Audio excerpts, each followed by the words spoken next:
Good evening, everybody. Welcome to a rare Whisky Wednesday with Murray McDavid. God, it's felt like months since I've last spoken to you, folks tuning in. It's been quite a while. It has. We've of course had the Spirit of Speyside Whiskey Festival, which most of the team are just about recovered from. God, that was end of April. That was last week of April, start of May. What a week that was. I'm going to get into that a little bit actually on today's stream. We got a lot to catch up on. Events, not just Spirit of Speyside Festival, but where we're going to be over the next couple of weeks and months, because we've got a lot of new products to introduce you to. Not just within our core ranges, but we've got the a new batch of UK exclusives to come, and most imminently, we've actually got the next batch of Cask Craft Batch 2. Believe it or not, good lord, how the first batch has done us so well. It's been greatly received all around the world. I think the US have just placed another order, so we're going to get another batch of that over to the US, and we're lining up a bespoke batch for you lucky American single malt drinkers. Speaking of single malt drinkers in Cask Craft range, quite fitting, this is all that I have left of my Croftengea, the Masala finish Cask Craft here. You might be hearing lots of cyclists, lots of birds in the area. Yeah, evening. I'm actually up on my local hill, Leckhampton Hill down in Gloucestershire, where I live, of course. Somewhere 2.5 miles just over that way. Actually, if you go even further, about 35 miles, you might just be able to make out the Malvern Hills. And then another 300 miles north of that, I'm waving to our friends up in Livingston, up at our Royston Road head offices, up there. Shout out to the Bowness crew as well. 150 miles further north, just over 500 miles that way, I'm waving to our team up at Colburn.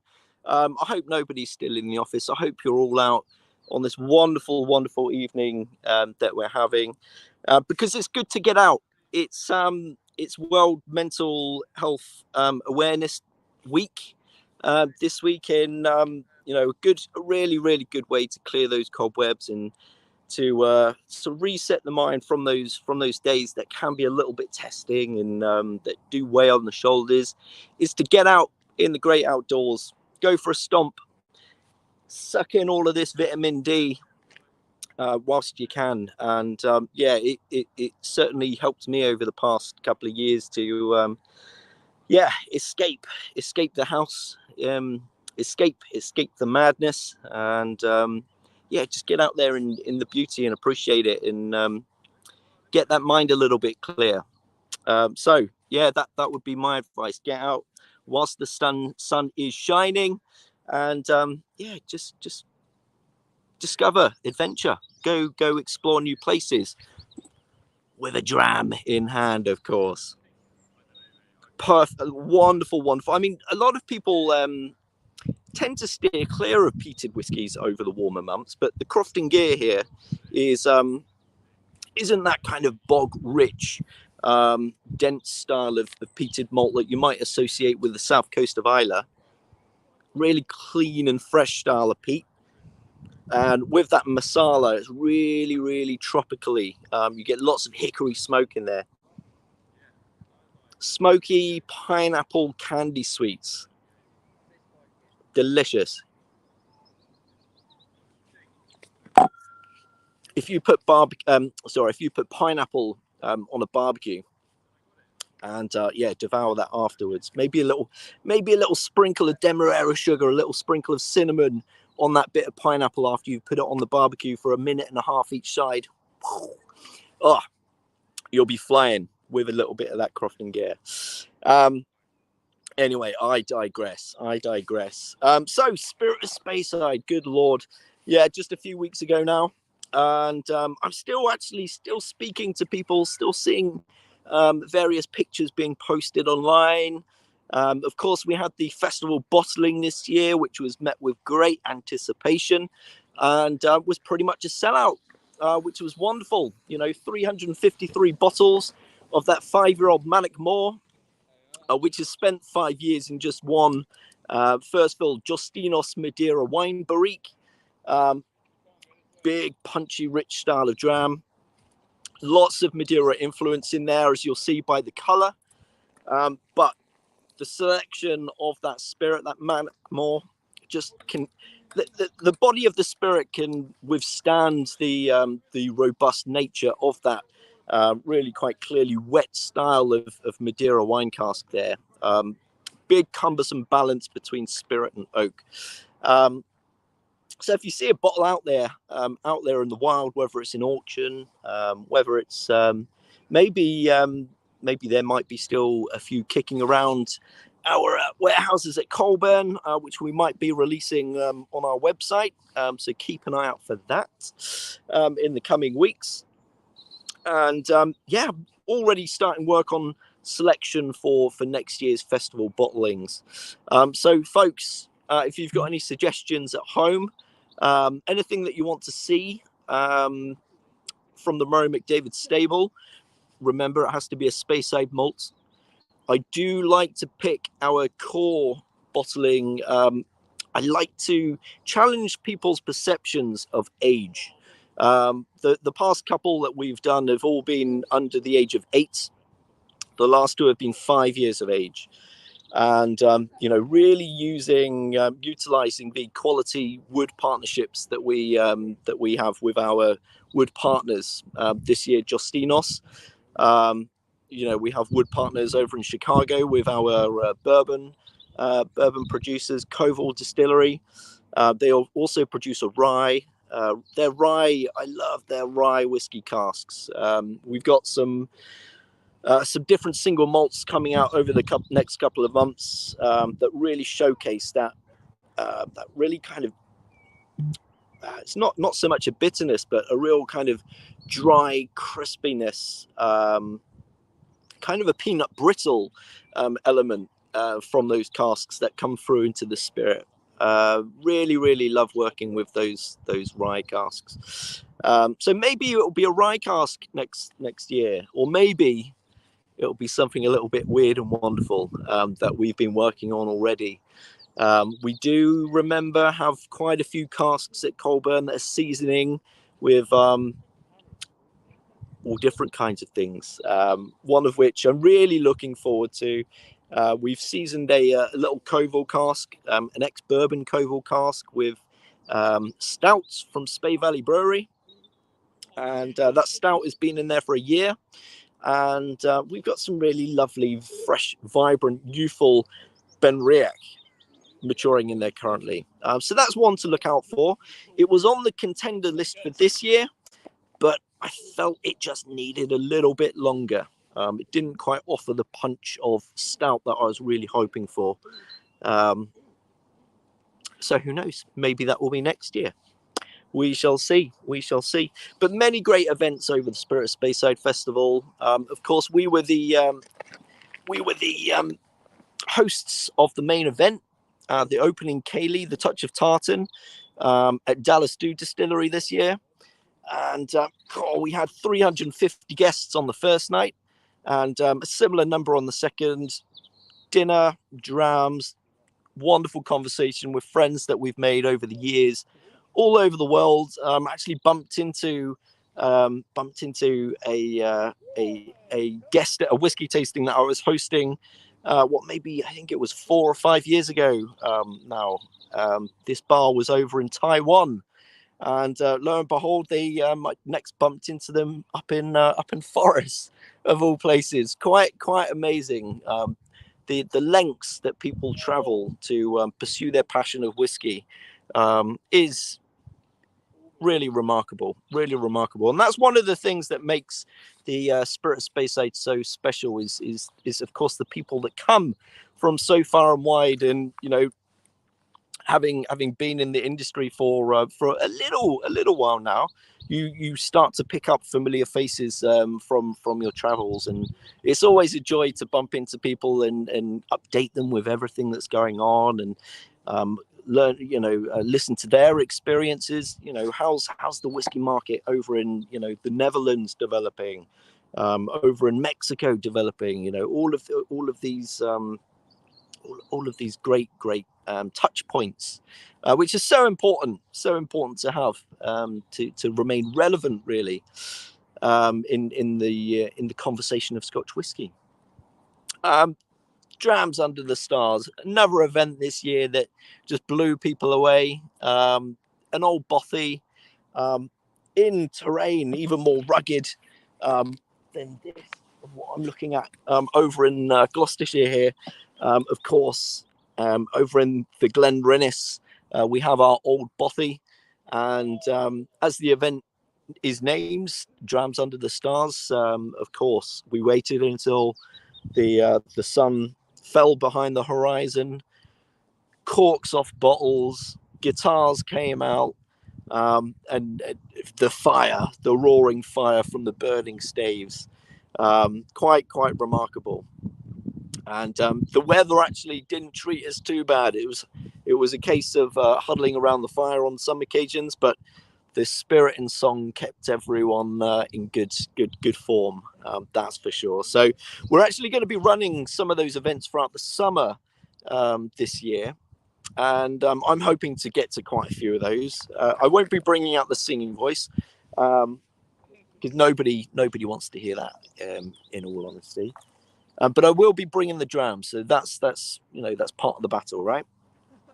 I forget I'm still in the public, so you might see a photo bomber occasionally. So apologies. I just hope that they can withstand my awful chit chat. Other events, my blending workshop was great fun. You might see on Instagram, on social media, a little review that Master of Malt put out on the blending event, blending workshop. The Valinch tours at Colburn, absolutely love the Valinch tours. Just showing people who actually, we had quite a lot of repeat guests from last year's Valinch tour, so it was very interesting for them to hear the updates of the company and what whiskies we're working on at the moment. And we actually selected one of the next whiskies that we're bottling exclusively for the UK. So it wasn't all fun and games in the warehouses at Colburn. I put people to work. We of course had some lovely drams, but if you come in to visit, I'm always going to put you to a little bit of work in the warehouse.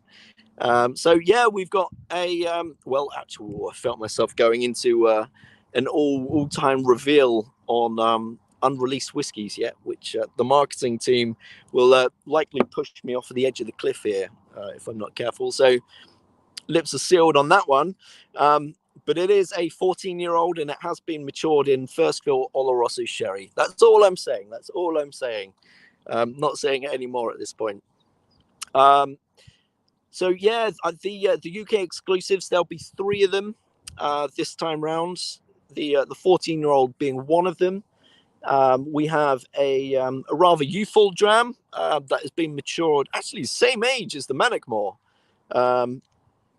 but it's not a Manickmore. It has been almost entirely matured in first fill Madeira, so it's a bit of a Madeira bomb, if that's a phrase. I know we use the sherry bomb terminology in the world of whiskey, but Madeira bomb isn't one that I've heard previously. Maybe we'll need to trademark that one. And we have a third whiskey within the UK releases, which is a red wine cask. That's all I'm saying. That is all I'm saying. I think those are going to be ready in June, July, I think. End of June, July. Those will be released. So we'll be doing a few more little teasers and probably an online tasting or two. I hope.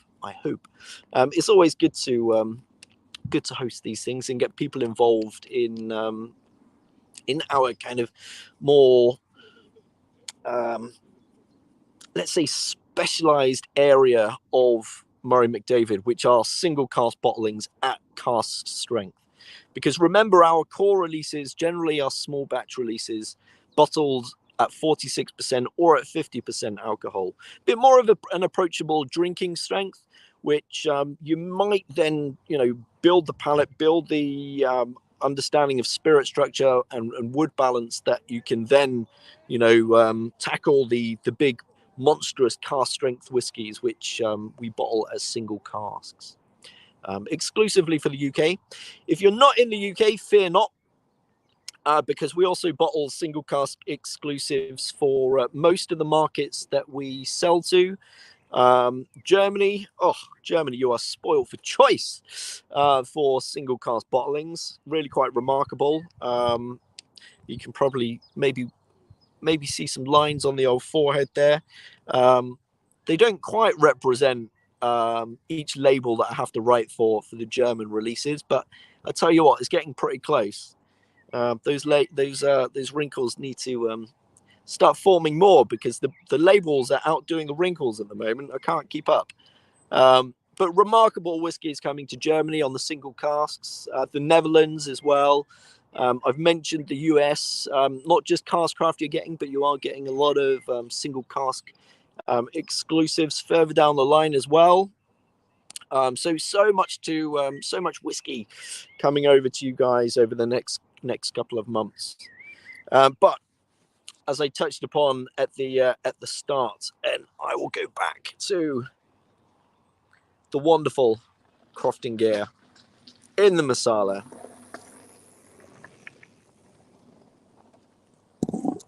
which is actually the only single malt that is going to be repeated in batch 2 of the Cask Craft. Those more vigilant out there will have seen that we have previously released 6 within the Cask Craft range. Batch number 2, we're releasing 5. As I say, Croftengea is one. I'm a little bit worried about how much I can say. Croftengea is definitely one. However, of course, the cask maturation is really quite different from the Masala.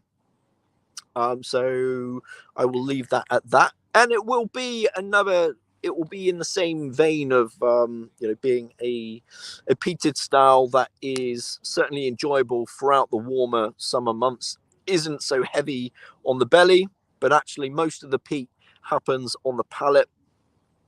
Really fresh, zingy, big tropical fruits, and yeah, we've got some slightly deeper fruity undertones on this batch number 2. But that's it. That's all I'm saying. Now, God, it's hard to pick. I think I did pick my favorite. I think I picked a favorite from batch 1 when I first put them together, and it may have been the Linkwood. Because I do have a sweet tooth, and the Linkwood Madeira finish did have a really wonderful light fruity floral sweetness with the use of those first fill Madeira casks. We of course have another Madeira finish. I'm not going to say what spirit is in there. Slightly different from the Linkwood this time. A little bit richer, a little bit heavier. Still a Speyside malt. That's all I'm saying. But my favorite of batch 2 is either going to be the Benrinnes. I'm not revealing the finish, but wonderful to work with Benrinnes. Absolutely loved the style of spirit coming from that, that kind of that silent warrior of Speyside, Benrinnes. But one of the most quaffable gosh, it's going to have to be the sherry finish, which actually you may have seen being leaked out on our social media. You would have seen the tasting note being alluded to in a very visual way. And who doesn't like a little bit of chocolat in their whiskey? Wonderful, wonderful, wonderful style. Again, I'm on the edge about how much I can say. But the sherry the sherry finish is slightly different this year. It's not just Oloroso sherry being used in the creation of that whiskey. I've brought together Oloroso and PX. Pedro Jimenez sherry, offering that deep, rich, intense sweetness, and the dry, rich, spicy fruits of the Oloroso coming together to create probably the most quaffable whiskey in batch number 2 of the Cask Craft. The Benrinnes is a delight, not just to work with that spirit, but the cask influence on there as well. And we are working with Inchgower, believe it or not. Inchgower is one of our Cask Crafts. But again, I'm not going to tell you the finish, because that is going to be revealed on Friday.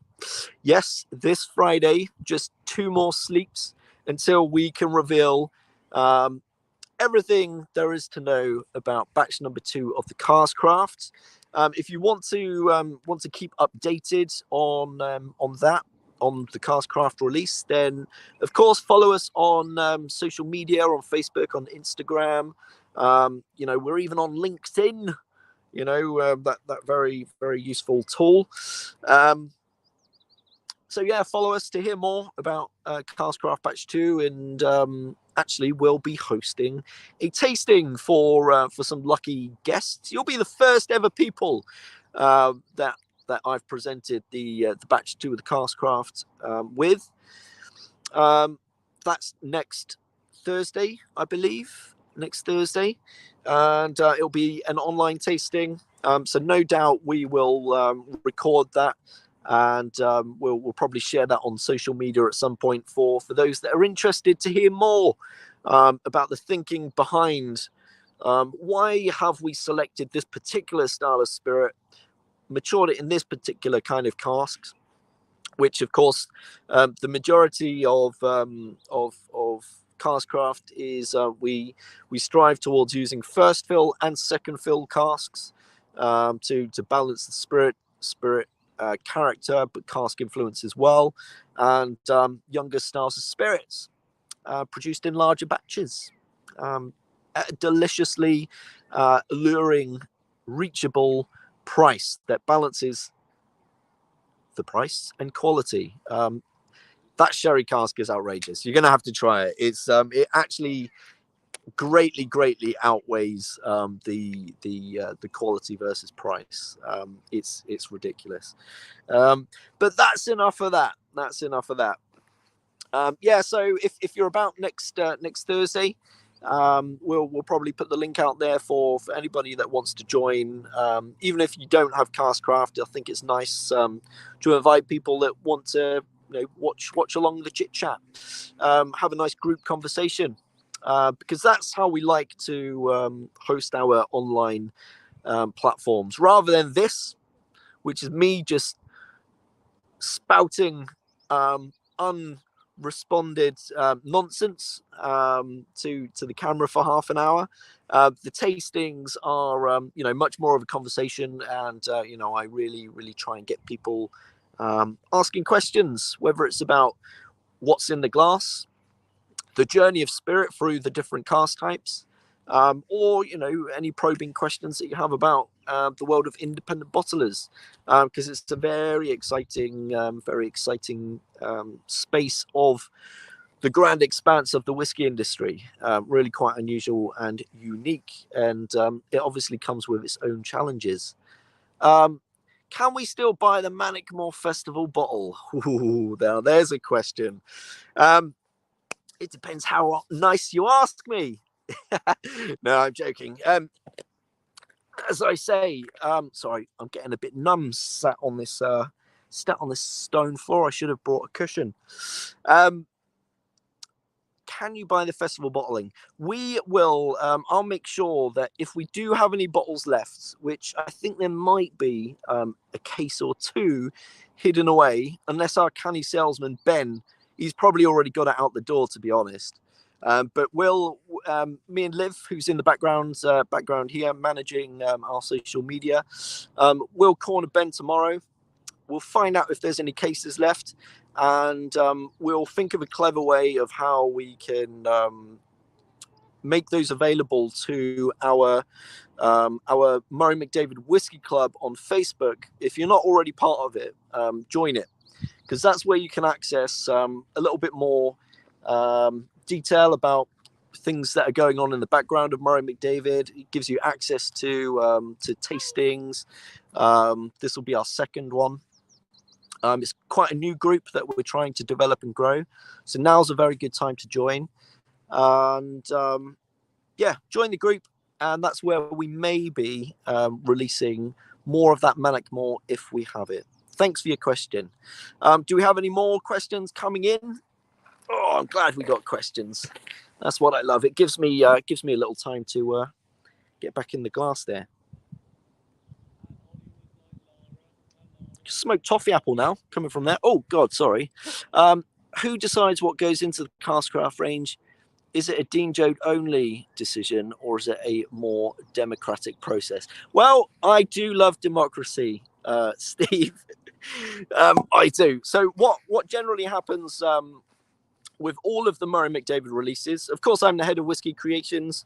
So I will first of all make selections based on the works that I've been doing with the whiskies over the last years, and I will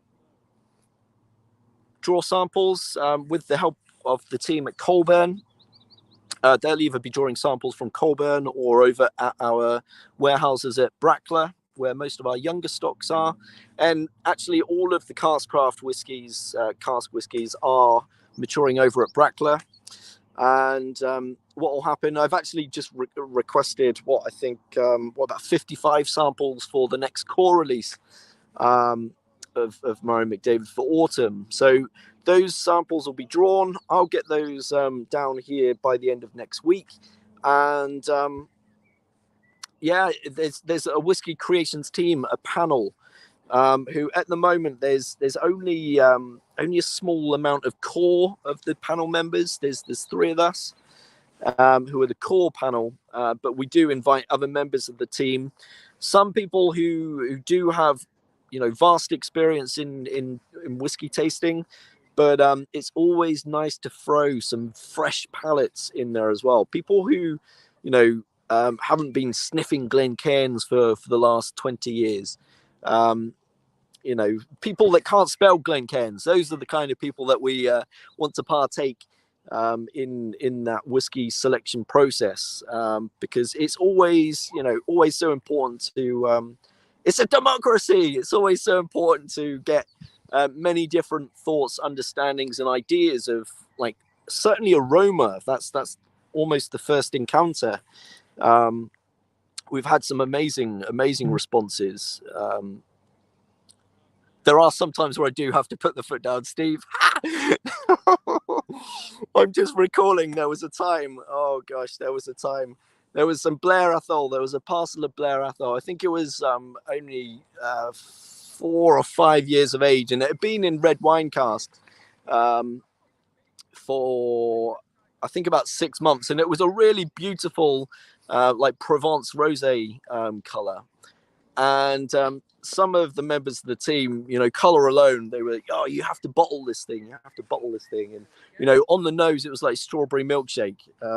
So that put a lot of the team like, "Oh my God, this is amazing. We have to bottle it." But truth be told, there was just, of course, with that age of that richer style, quite nutty, heavy malt. That's really where it fell down. So yeah, there are some times where I do have to have to put a little bit of a stamp on some things. But to answer your question in a very long way, yeah, there is a whiskey tasting panel, the Whisky Creations team, which yeah, we're always looking to grow. And I know there's been some people that are keen to get involved in some of the selection process, and this is what I'm hoping to grow the Murray McDavid Whiskey Club Facebook group. Oh, that's a mouthful. Hoping to grow that into a little bit more, so that we can make it a far more democratic process of spirit analysis and all that. So yeah, really good question. Really good question. Oh God, if it was just down to me, we would just be releasing, well, things like the Croftengea, oily style of spirit in fortified wine casks. That's my kind of top style of whiskey. But throughout the summer, throughout the warmer months, I was actually torn between the Croftengea and what was it? An old. Well, it's not old, but we released it a few years ago. It's a 8-year-old Linkwood that had been maturing in Coval bourbon. Really fresh tropical fruits, really light style of malt. Very aromatic in style, nothing too heavy, nothing too rich. We released not so long ago a Benriach of similar kind of ilk, the Art of Maturation Association.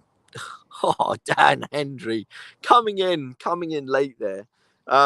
Maturation Association. Oh, I don't know, Dan. We're gonna have to work on it, mate. Gonna have to work on it. Yeah, no, nothing's coming to mind. But anyway, I'm conscious that we have hit the half-hour mark. If there are any questions, now's the time. Before this fly, that's the only danger of getting outdoors, isn't it? Is Mother Nature. And hence why I've got the glasses on, actually, because I am a bit of a ginge, bit of a freckly fella.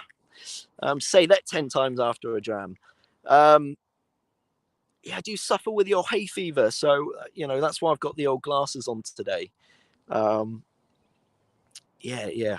It's not good, getting out all the time. So only on Whisky Wednesdays to trot up a hill with a dram. If we have no more questions, ladies and gents, it's been an honour beaming in to share a bit of nonsense. Extra protein in the dram. I've not actually had dinner yet, Helen, so yeah, that goes a long way. And I've got to march back down the hill there, 2.5 miles back home. So yeah, maybe my mate lives around the corner, old Scott Dog. He could be my taxi this evening to get me home in time for the football, please, Scott. Come on, chop. So, ladies and gents, thank you very much for tuning in. Thank you for your questions. Keep them coming. If you have any questions at any time, honestly, no matter how simple, post them into the... no matter how simple or how complex, I love stupidly complex questions. Post them onto the Murray McDavid Whiskey Club Facebook group. Post them. Any pictures of old releases or any cocktail ideas? Me and Dan are working on cocktails at the moment for Cask Craft Batch 2. So any ideas, any whiskey nonsense, love to see it. I've been Dean Jode. You've been lovely. I'll see you next week. Cheers, guys. All the best.